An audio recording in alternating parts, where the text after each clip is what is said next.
Welcome to Heartbreak Chronicles. Twilight fell over the town on the outskirts of Boston, and the setting sun's rays gilded the streets with a golden glow. Ethan Morgan looked around the kitchen at the romantic candlelit dinner setup and nodded in satisfaction. He'd meticulously prepared his wife Victoria's favorite, grilled salmon with asparagus, and an expensive bottle of white Chardonnay glowed seductively on the table. It's their 7th wedding anniversary, and despite some marital tension over the past few months, Ethan is confident that this special night can reignite the spark between them. Ethan is a senior civil engineer specializing in urban infrastructure projects. This past year, he took on a major subway expansion project in downtown Boston, which meant long hours and occasional travel. Victoria, on the other hand, is a creative director at a well-known advertising agency with an equally busy and stressful job. The pace of their work causes them to spend less time together and communication becomes less frequent. The timer in the kitchen goes off, and Ethan takes the perfectly baked salmon out of the oven. He heard the front door open, and Victoria stepped inside on her heels. "I'm back," Victoria called out, a hint of exhaustion in her voice. In the kitchen, Ethan responded, while arranging the salmon on a beautifully decorated plate. Victoria walked into the kitchen, surprised at the sight before her. Candlelight flickered, the table was set with carefully prepared food, and in the center was a bouquet of fresh roses. Ethan was wearing the dark blue shirt she'd given him, his hair neatly combed. "What is it?" Victoria asked, placing the bag in a corner of the kitchen. "Happy 7th anniversary," Ethan said with a smile, walking over and hugging her gently. "I wanted to surprise you." Victoria's body stiffened slightly in his embrace. "Oh, is it today? I completely forgot." She sighed and looked down at her watch. "Ethan, you should have told me in advance. I'm too tired today, and I have an important video conference with a coworker scheduled for tonight." Ethan's smile disappeared, but he tried not to let the disappointment show on his face. "It's okay," he said reluctantly. "How long will the meeting take? We can eat later." Victoria hesitated. "It could be late. It's about that big client. You know, the one we've been chasing lately." She didn't look Ethan in the eye. "Can't you postpone it? Just for one night?" There was a plea in Ethan's voice. "I really put my heart and soul into preparing this dinner." Victoria sighed and pulled out her cell phone to look at it. "Well, I'll try to see if I can reschedule." She walked out of the kitchen and dialed the phone. Ethan turned to adjust the cutlery on the table, a glimmer of hope welling up in his heart. A few minutes later, Victoria returned to the kitchen with a forced smile on her face. "I told them there was a family emergency," she said. "So tonight is ours." Dinner started off a little awkwardly. Ethan tries to chat about fond memories of when they were first married, while Victoria glances frequently at her cell phone. "The food was great," Victoria said, taking a sip of wine. "It's really good." "Thanks," Ethan responded. "I found that fish store you used to love." He paused. "How's it going? Did it work out well?" Victoria's eyes lit up. "It's busy, but it's also exciting. We might be able to take that big account, and if it works out, it could lead to a promotion for me." "That's great," Ethan said sincerely. "I'm proud of you." As the wine is consumed, the conversation becomes easier. They talked about work, friends, and even some future vacation plans. It reminded Ethan of the times when their relationship was at its best, the easy, natural way they got along. After dessert, Ethan pulls out a small gift box and hands it to Victoria. "For you," he said with a smile. Victoria looks at him in surprise, then opens the box. Inside were a pair of fine diamond earrings, the very same ones she had stopped to admire in the mall window a few months ago. "How do you know?" she whispered, picking up the earrings and looking at the diamonds glittering in the light. "I noticed," Ethan replied simply. "Do you like it?" A flicker of mixed emotions flashed in Victoria's eyes. "They are beautiful, thank you." She put the earrings back in the box and closed her eyes and let out a deep breath. "I don't have a present for you." "It's okay," Ethan said as he reached out to take her hand. "It's enough to have you here." After dinner, they cleaned up the kitchen together. There was a hint of awkwardness and unspoken tension in the air. Ethan approaches Victoria and gently takes her into his arms. "Let's go upstairs," he whispered in her ear. Victoria hesitated, then nodded. "Okay, I'm going to take a shower first." In the bedroom, Ethan lit a couple candles and changed the clean sheets. He heard the water in the bathroom stop, and then Victoria walked into the bedroom, wearing her silk robe. Her hair was still wet, and she had a tired smile on her face. "You look beautiful," Ethan said, offering her his hand. Victoria walks towards him and lets him pull her into a hug. They kissed tenderly and then lay down on the bed together. 2 hours later, Ethan was lying in bed, staring at the ceiling. Victoria was in the bathroom taking a shower, the sound of water echoing through the silent house. Their intimacy feels somewhat mechanical, like accomplishing tasks more than expressing love. When Victoria stepped out of the shower, she started to get dressed instead of getting back into her pajamas. Ethan watched suspiciously as she pulled on a pair of skinny jeans and a snazzy top. "Where are you going?" he asked as he sat up. Victoria fixes her hair in the mirror. "I've spent time with you. Now I'm going to go have some fun for myself," she snapped, a hint of defensive assertiveness in her tone. Ethan felt a chill run through his spine. "It's almost 11 o'clock now. Where are you going?" "Going out with a colleague from the advertising department. We've been planning to celebrate that client project," she replied, starting her makeup. "On the night of our anniversary?" Ethan's voice went low. "You're not going anywhere." Victoria turned around, a spark of anger in her eyes. "Try to stop me. If you touch me, I'll call the police." Her voice was cold and piercing. Ethan sat up in bed, shocked as his wife of 7 years threatened him like a stranger. He tried to say something, but the words stuck in his throat. Victoria quickly grabs her bag and car keys and strides out of the bedroom. Seconds later, the sound of the front door slamming shut echoed through the empty house. Ethan sat there, his heart beating like a drum, his mind in turmoil. Victoria's reaction was completely out of character and very different from her usual behavior. As the initial shock faded, an ominous feeling of foreboding spread in his heart. He picked up his cell phone and dialed Victoria's number, but the call went straight to voicemail. "Victoria, what happened? Please call back." He left a message, his voice revealing confusion and concern. Ethan got out of bed and started pacing the room. Their relationship has certainly been a bit strained in recent months, but never to this point. Victoria's reaction seemed too extreme, which made him wonder if there was a deeper problem. Intuition drove him toward Victoria's dresser. He had never been the type to pry into his wife's privacy, but tonight's events had broken the usual boundaries between them. He carefully went through the drawers, but found nothing out of the ordinary. Then he noticed Victoria's tablet on the nightstand. She usually unlocked it with her fingerprint, but Ethan knew the alternate code their wedding date. Ethan hesitated as the screen unlocked. It feels like a betrayal, but Victoria's perverse behavior gives him probable cause. He tapped on her email app and saw tons of work-related emails. Then he checked her messaging app and found some common conversations with coworkers. Just as he was about to give up, an unmarked folder caught his eye.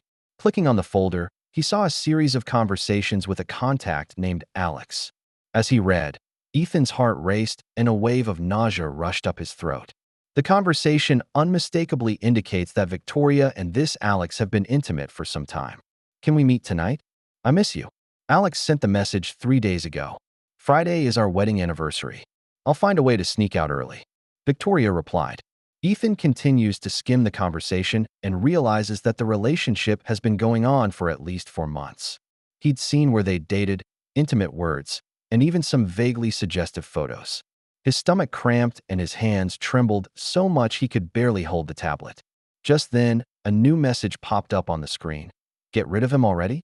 I'll meet you at the usual place." Ethan stared at the message and felt a wave of vertigo. His world collapsed in this moment. 7 years of marriage, all the time they'd spent together, all the promises and dreams they'd made, all turned to ashes in this moment. He mechanically turned on the bedside lamp, took out his cell phone, and began snapping evidence of the conversation on the screen. Meanwhile, on the other side of town, Victoria sits in the corner of an upscale bar across from Alex Reynolds, a handsome rising star in advertising, 5 years younger than her. Their legs tangled together under the table, and Victoria felt that familiar thrill she had felt for months. "I didn't think you'd be able to make it tonight," Alex said, running his fingers over her wrist. "You said it was your anniversary." Victoria took a sip of her martini and shrugged. He had nothing to complain about. "I've been to dinner with him and even done that." She sneered. "I did my duty as a wife." Alex raised an eyebrow. "He didn't suspect anything?" "Ethan." Victoria shook her head and laughed. "He's too preoccupied with his job and his fantasy of the perfect family. He didn't even notice that I was tired of our marriage." There was a hint of bitterness in her voice. He even bought me a pair of earrings for our anniversary, as if jewelry could make up for his long, emotional absence. So when are you going to tell him? Alex asked, anticipation twinkling in his eyes. Victoria sighed. The timing isn't right yet. I need to prepare for my retreat first. Promotions in the company are about to be announced, and a divorce brings with it a lot of financial complications. She leaned in close to Alex and whispered in his ear, just wait a few more months until I get that creative director position with the security of a higher income. When the time comes, I'll have my lawyers prepare everything and end the marriage cleanly. Alex nodded and kissed her hand. You deserve better. It's a waste of your talent and passion to be with that boring engineer. Victoria smiled and looked into Alex's eyes. Thank you for understanding. That's why I love you. You really see me. They continued to drink and talk and later went to Alex's apartment. Victoria is so completely immersed in her secret life that she forgets what her husband, whom she left at home, is going through. Ethan sits at the kitchen table with a bottle of whiskey in front of him, next to his cell phone. He had saved screenshots of all the conversations and even recorded some video evidence. But he didn't act impulsively. Instead, he began to think systematically about his next move. As an engineer, Ethan is used to analyzing problems and finding the best solutions. He laid out several possible courses of action on paper, weighing the pros and cons of each. A direct confrontation could result in Victoria destroying evidence and controlling the narrative. Leaving quietly feels like a cop-out, and it may allow her and her lover to get off easy. After nearly an hour of deep thought, Ethan decided to take a more strategic approach.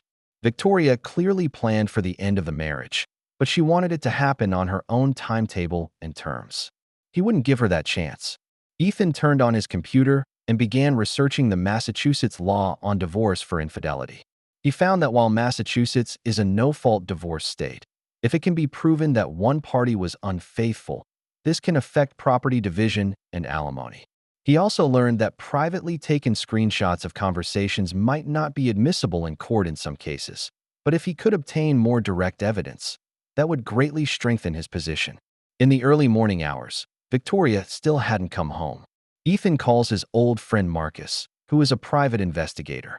Even though it's only 5 in the morning, Marcus quickly answers the phone. Ethan, is everything okay? There was concern in Marcus' voice. Marcus, I need your help, Ethan stated briefly. Jesus, man, I'm sorry, Marcus said. Of course I'll help you. We can meet in an hour to go over the details. After hanging up, Ethan went into the bathroom and took a cold shower to try and clear his head. As he was drying off, his cell phone suddenly rang. The screen showed he had 156 missed calls, all from Victoria. Looks like she's figured out her tablet has been compromised. The phone rang again. This time, Ethan decided to answer. You asshole. Victoria was screaming on the other end of the phone. How dare you peek at my private messages? Victoria, Ethan's voice was surprisingly calm. We need to talk. There's nothing to talk about. You invaded my privacy. I could sue you. Her voice quivered. Sue me? Ethan sneered. Like you and Alex agreed to secretly prepare the divorce papers once you got the promotion? There was a silence on the other end of the line. Ethan, it's not what you think, Victoria finally said, her voice suddenly softening. We can talk about that. I feel suffocated. It was just a moment of weakness. Save it, Ethan interrupted. I've seen all your conversations. You've been planning this for months, waiting for the perfect time to leave me. Please, Ethan, Victoria said with a plea in her voice. Let's sit down and talk. I made a mistake, but we can fix this together. It's already too late, Ethan said. I will contact you on the advice of my attorney. Until then, don't try to go home. This is my house too. Victoria's voice became shrill again. You can't just lock me out. Look at me. Ethan hung up, then blacklisted Victoria's number.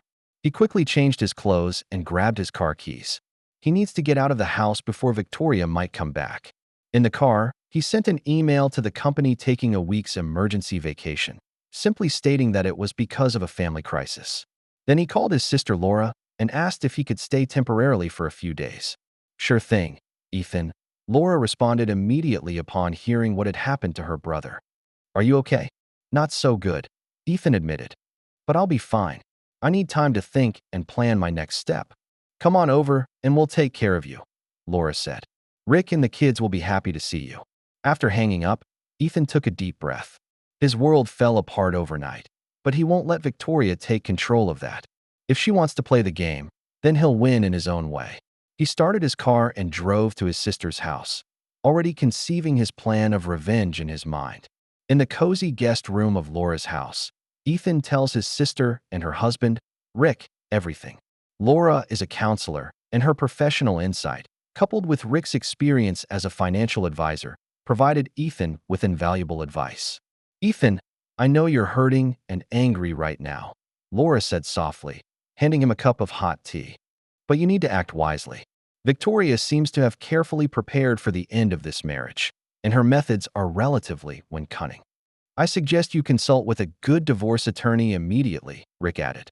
"It's critical to understand your rights and options under the law before you take any action." Ethan nods, grateful for their support. "I've contacted Marcus. I'm sure he can help me gather more evidence." "Evidence is good," Laura said. "But remember, revenge is not the goal. Protecting yourself and preserving your dignity and financial security is what's important." Ethan looked at them with a firm expression. "I understand what you guys are saying, but Victoria plans to leave me at her most advantageous time, while taking as many possessions as possible. She took advantage of my trust and betrayed our marriage vows. I won't let her get away with it so easily." The next morning, Ethan meets with Marcus and his recommended divorce attorney, Jeffrey Barnes. Jeffrey is one of Boston's most recognized divorce attorneys, specializing in complex marital dissolution cases. "Your situation is not unusual, Ethan," Jeffrey said after reviewing the prima facie evidence Ethan had provided. "But you reacted wisely. Most people will immediately confront or act impulsively, thereby losing the strategic advantage. Victoria is clearly planning a divorce that works in her favor," Marcus added. "Based on your description, she wants to wait until she gets a promotion before taking action, which would increase her income and possibly the amount of alimony you would have to pay." Jeffrey nodded. "Exactly. Massachusetts courts typically consider the earning capacity of both parties to determine property division and possible alimony. It would help your case if we could prove that she deliberately delayed the divorce to gain a financial advantage." "So what's our plan?" Ethan asked, tapping his fingers lightly on the tabletop. "First, we need more evidence," Jeffrey said. "Not only about her infidelity, but about her finances and future plans.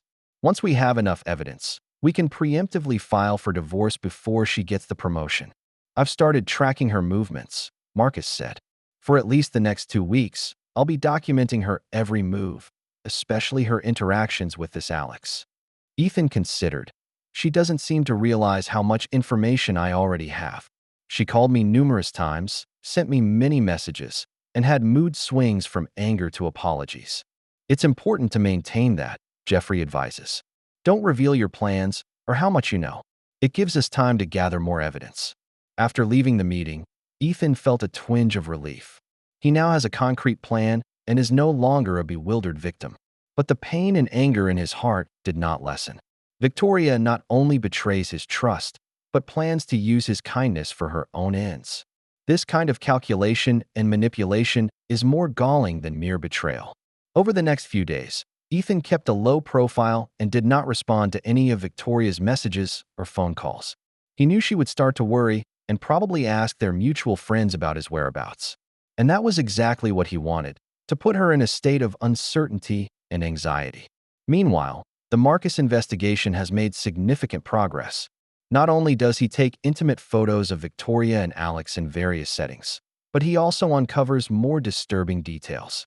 "Ethan, I've made some important discoveries," Marcus called on the evening of the 4th day. "Your wife and this Alex are more than just an office romance. He's practically a subordinate in her department, and she's exerting influence for his promotion." Ethan frowned. "That sounds like professional misconduct." "Indeed," Marcus confirmed.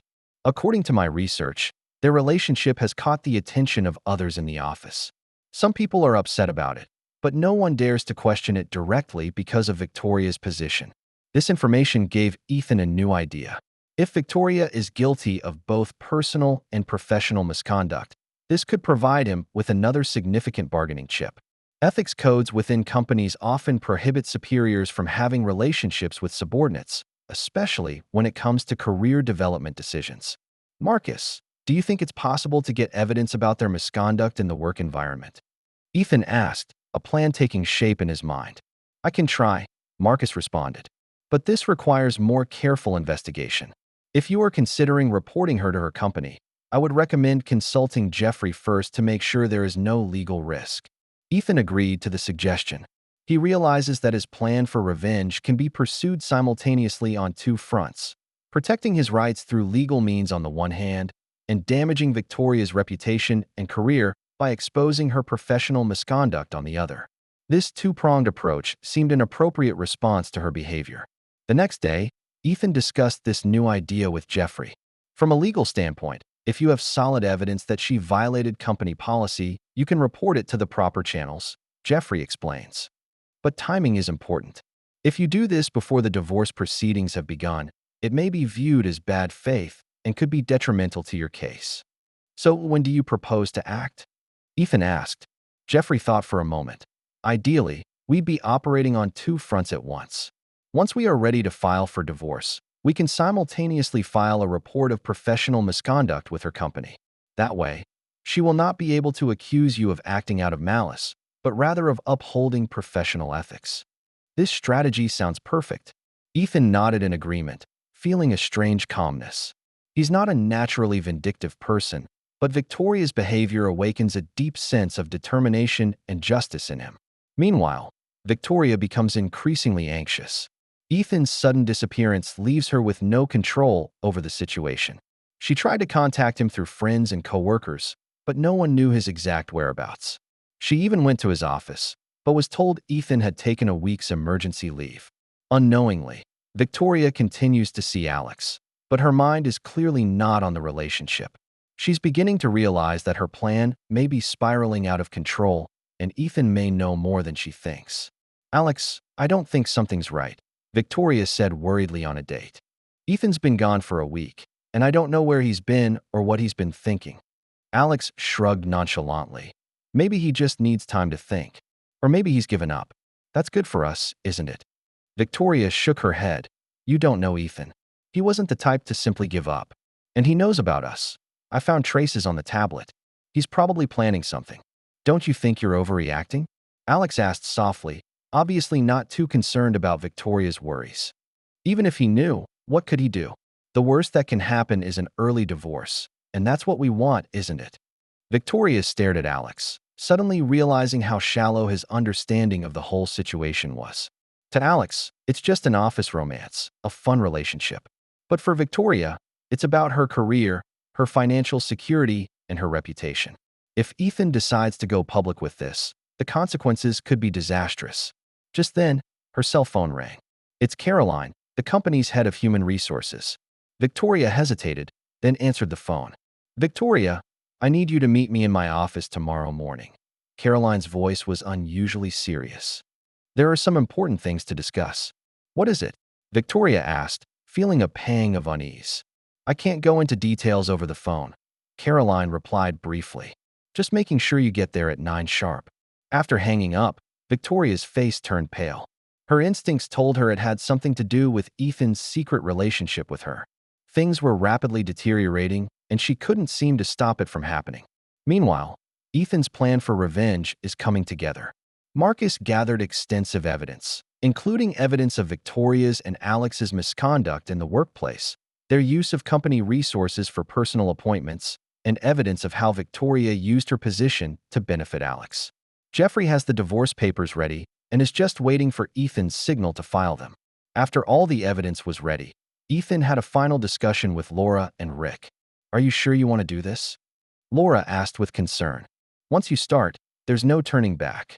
Ethan nodded, his expression firm. I've thought this through.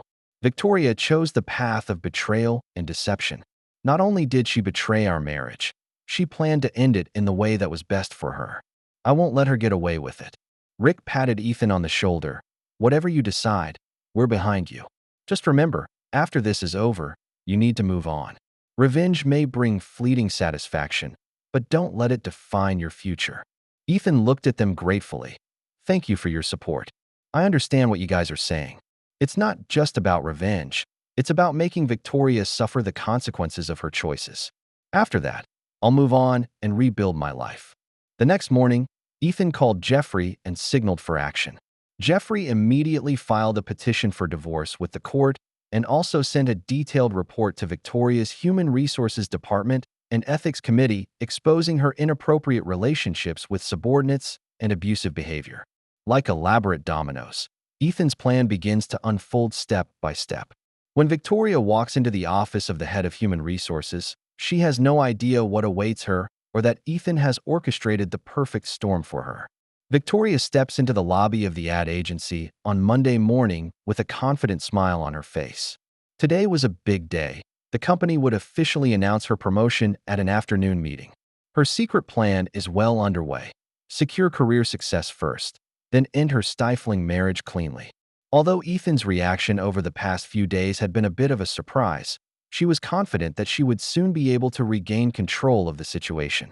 Walking towards her office, Victoria notices the strange looks her coworkers are giving her. Some quickly avoided her sight, while others began to whisper as she walked by. The perverse atmosphere gave her a twinge of unease, but she attributed it to the possible leak of the promotion. "Good morning, Melanie," she said to her assistant, who looked uncomfortable sitting at her desk. Good morning, Victoria," Melanie responded, her voice revealing obvious nervousness. "Caroline in Human Resources would like you to come to her office immediately." Victoria raised an eyebrow. "Now? I have an early meeting to get ready for." "She said it was urgent," Melanie whispered, avoiding Victoria's eyes. Victoria sighed and put her bag down. "Well, tell her I'll be right there." As Victoria walks towards the HR department, her cell phone rings. It's her lawyer, Jennifer. "Victoria, we're in trouble," Jennifer said with warning in her voice. "Ethan just filed for divorce through his attorney, citing your infidelity. He's got tons of evidence, including transcripts of conversations between you and Alex, dating photos, and even evidence of you discussing delaying the divorce to gain a financial advantage." Victoria stopped in the middle of the hallway and felt a wave of vertigo. "This can't be. How did he?" "That's not all," Jennifer interrupted. "His attorney has requested that your joint assets be frozen and has proposed a property division plan that is extremely unfavorable to you. Based on the evidence he provided, the judge will likely favor his request." Victoria's heart raced. "Can we fight back? File a counterclaim?" "Theoretically, yes, but honestly, his evidence is very strong. I suggest we consider a settlement to minimize your losses." "Reconciliation?" Victoria growled in a low voice. "Never. He can't just ruin my plans. Find a way to fight back, Jennifer. That's what I'm paying you for." After hanging up, Victoria took a deep breath and tried to calm down. She walked into the HR department and saw Caroline and Richard, the company's COO, already waiting for her in the conference room. "Sit down, Victoria," Richard said gravely. Victoria sat down slowly, sensing the tense atmosphere in the room. "What happened?" Caroline pushed a folder in front of her. "This morning, we received a formal complaint against you alleging misuse of company resources, violation of the Code of Ethics, and using your position of authority to maintain an inappropriate office romance."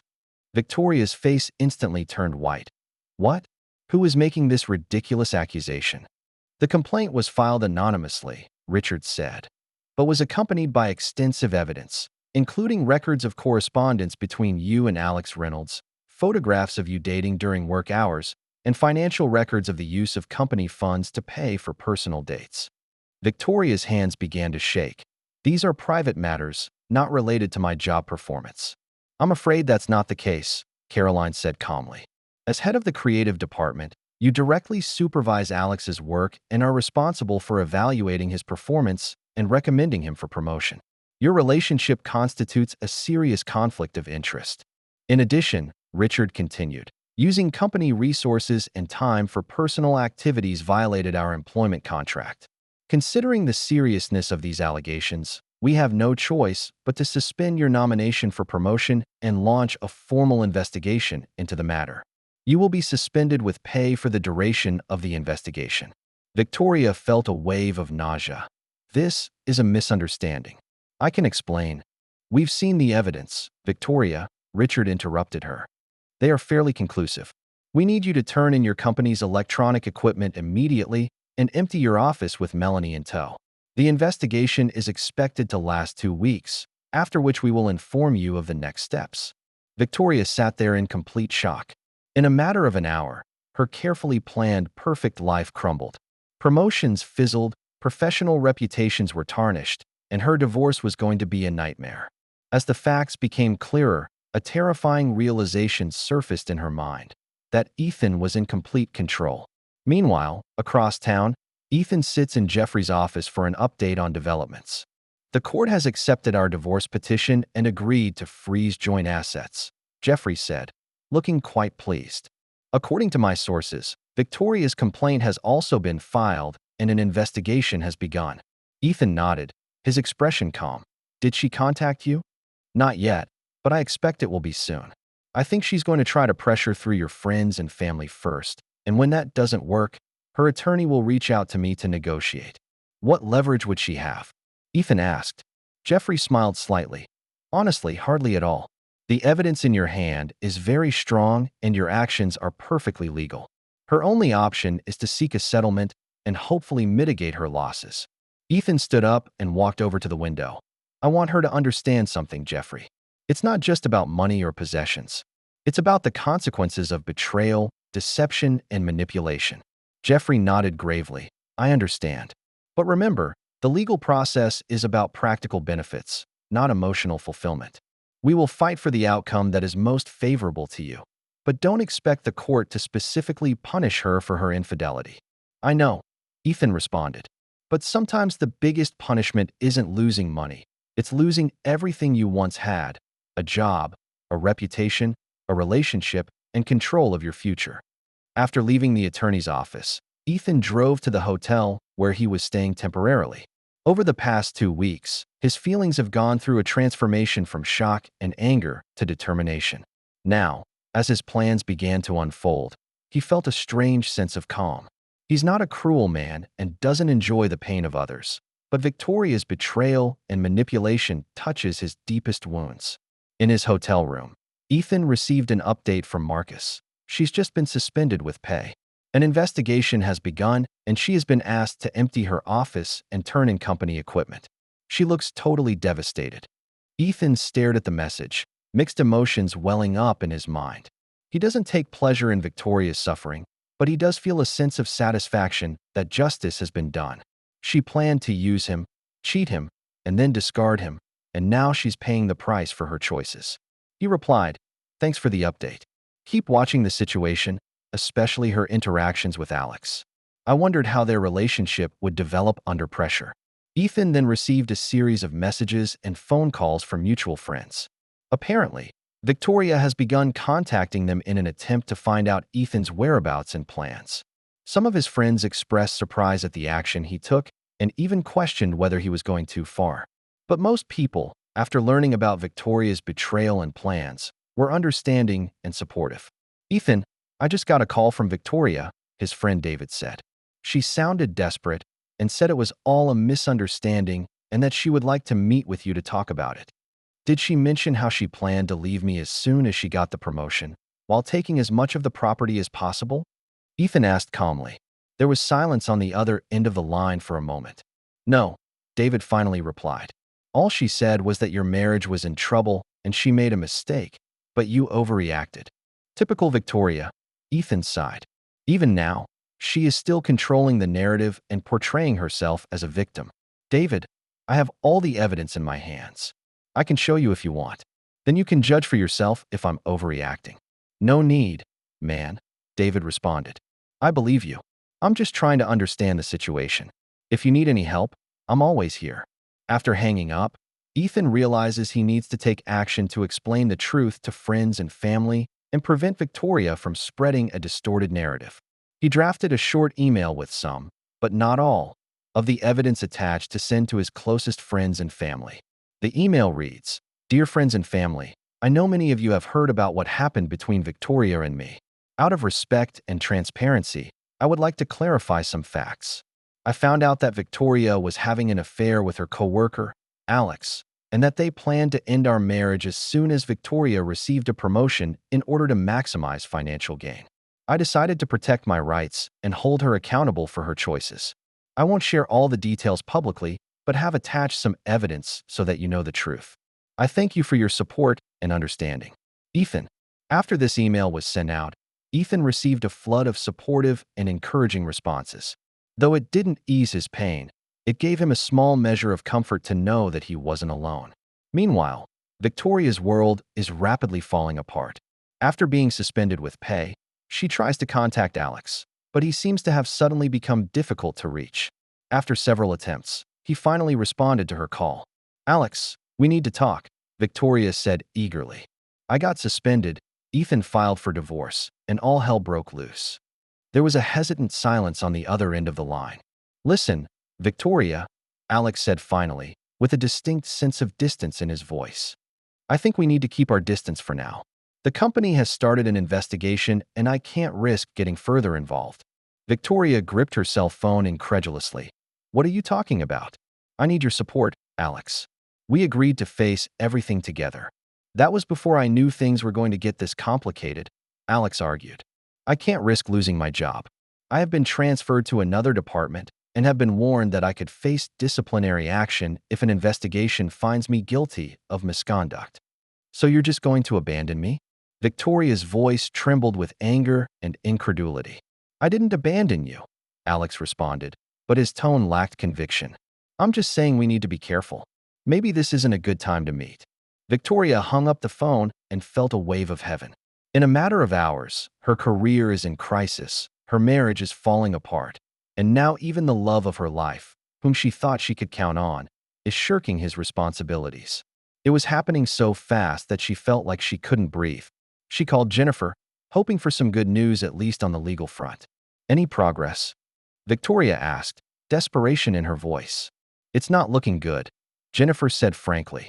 "Ethan's attorney contacted me a while ago, and they are willing to negotiate the division of property, but on very harsh terms.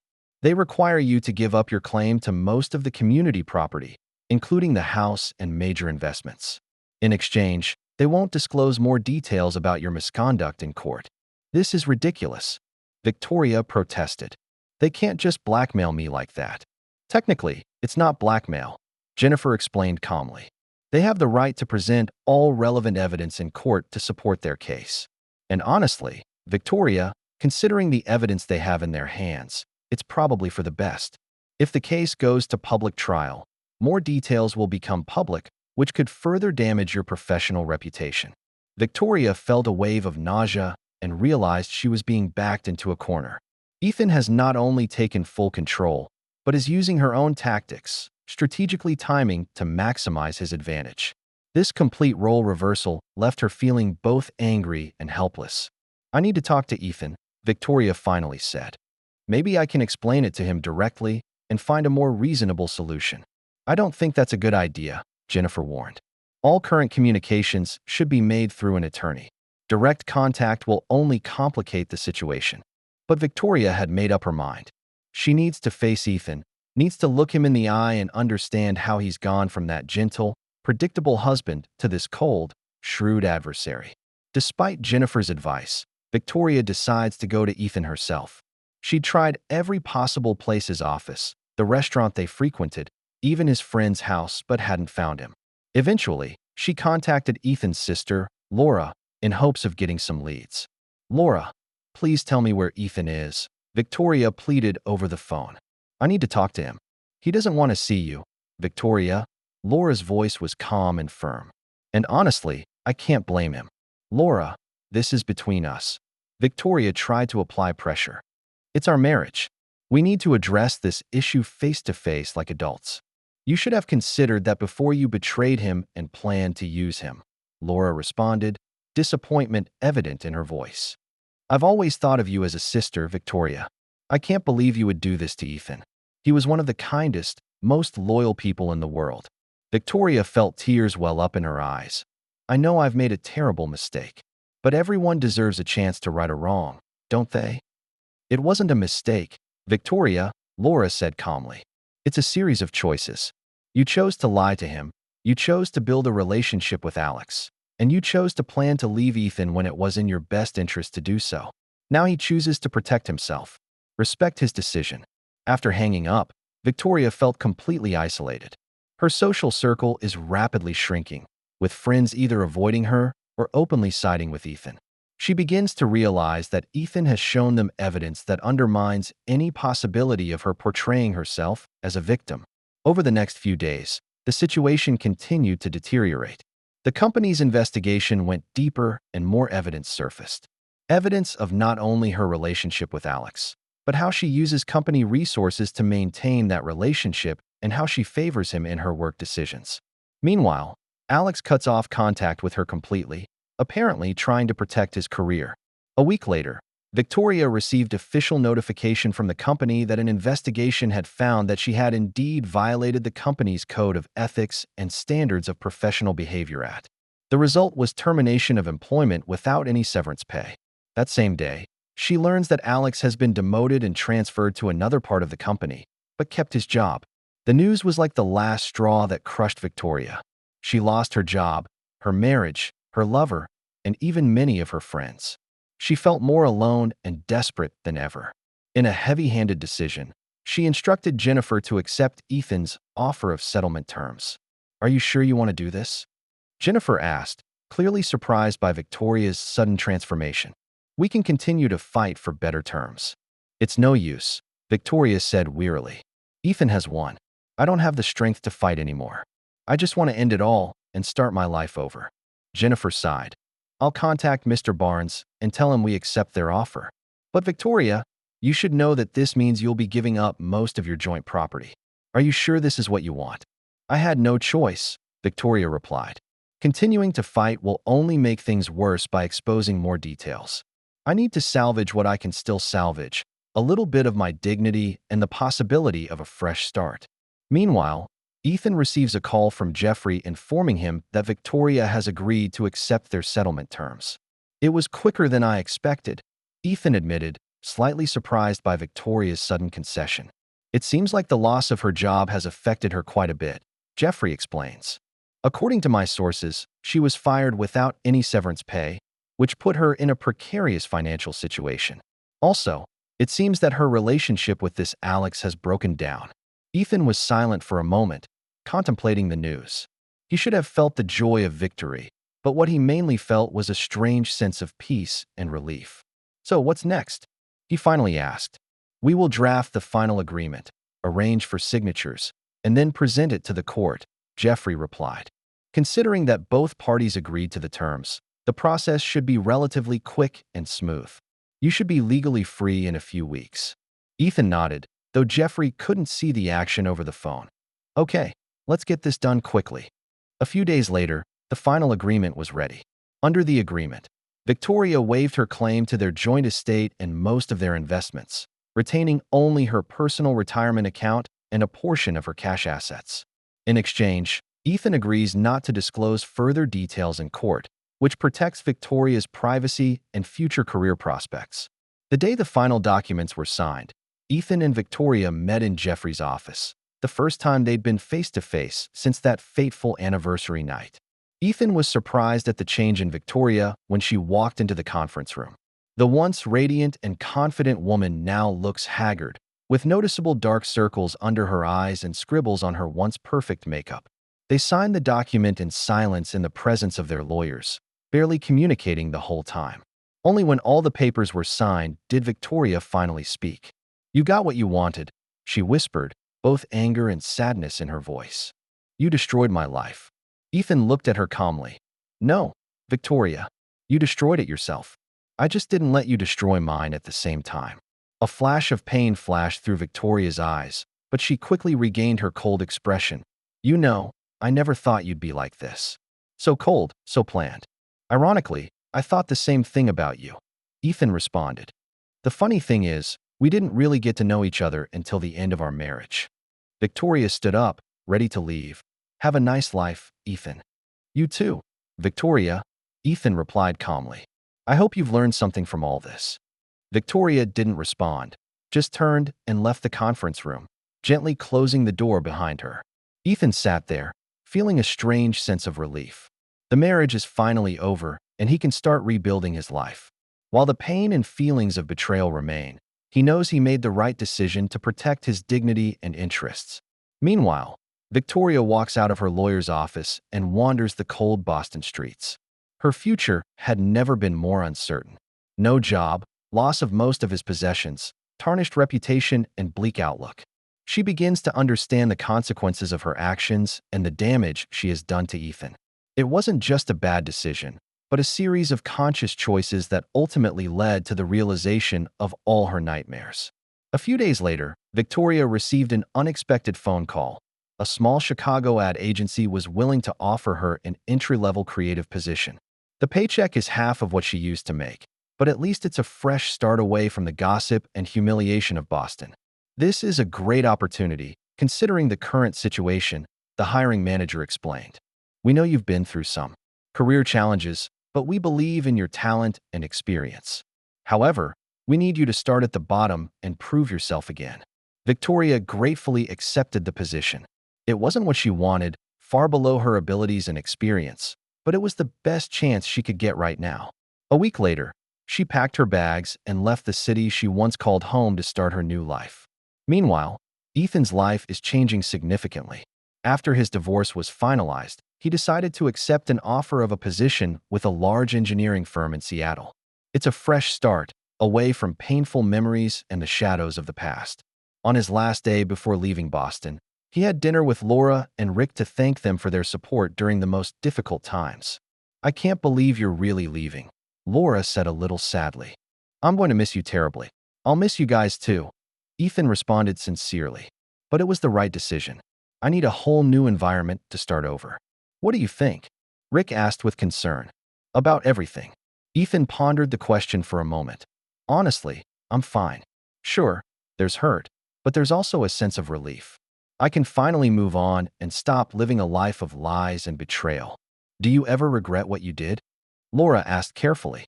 "Your comeback against Victoria was quite thoroughly." "I have no regrets," Ethan said firmly. "She planned to use me, cheat me, and then discard me. She could have ended our marriage honestly, but she chose betrayal and manipulation. I'm just letting her suffer the consequences of her choices." Laura nodded, understanding her brother's position. "I just hope you find peace and happiness in Seattle. You deserve those." "I will," Ethan said with a smile. "It's not the end, just a new beginning." The next day, Ethan boarded a plane to Seattle with hope for the future in his heart. He knew that restoring trust and opening his heart would be a long process. But he also knew that he was becoming stronger and wiser. Victoria's betrayal teaches him an important lesson about self-worth and boundaries, a painful but necessary lesson. 6 months later, Ethan was fully acclimated to life in Seattle. His new job is challenging and fulfilling, and he has developed new friendships and even started dating occasionally. While he remains cautious about his new relationship, he no longer lets the shadows of his past completely dominate his life. One night, he received an email from an old colleague in Boston. It mentions that Victoria is now working in Chicago in a much lower position than she had before. According to rumors, she's become part of a cautionary tale in the biz, a lesson in how not to handle office relationships and work ethic. Ethan stared at the email, feeling mixed emotions. He doesn't feel happy for Victoria's struggles, but he doesn't feel sorry for her either. Everyone must live with the consequences of their choices, and Victoria is now facing hers. He shut down his computer and walked toward the balcony overlooking the beautiful Seattle skyline. The sun was setting in the west, gilding the city with a golden glow, similar to the scene on that fateful night he and Victoria had had. But now, the sight represents something different, not an end, but a new beginning, new possibilities, new hope. This story of marriage, betrayal, and revenge is over, and Ethan can finally turn the page on a new chapter in his life, no longer bound by his past. He was reborn from the ashes, stronger, wiser, and more determined than ever. He took a deep breath of the fresh night air and turned to walk back to his apartment, ready for tomorrow's challenge. Life went on, and he was ready for all its possibilities. On the other side of Chicago, Victoria sits alone by the window of her cramped apartment, watching the lights of a strange city flicker. Her cell phone screen displayed Alex's social media pages. He'd recently been promoted to assistant creative director at a Boston firm, exactly the position she'd once dreamed of. She turned off her cell phone and wiped the tears from her face. This is the result of the path she has chosen and the reality she must accept. Perhaps one day she would recover from this devastating experience. But tonight, she would have to face the painful consequences of her actions, alone and away from everything she had ever had. That's the end of today's story. For more captivating tales, hit subscribe and never miss an episode.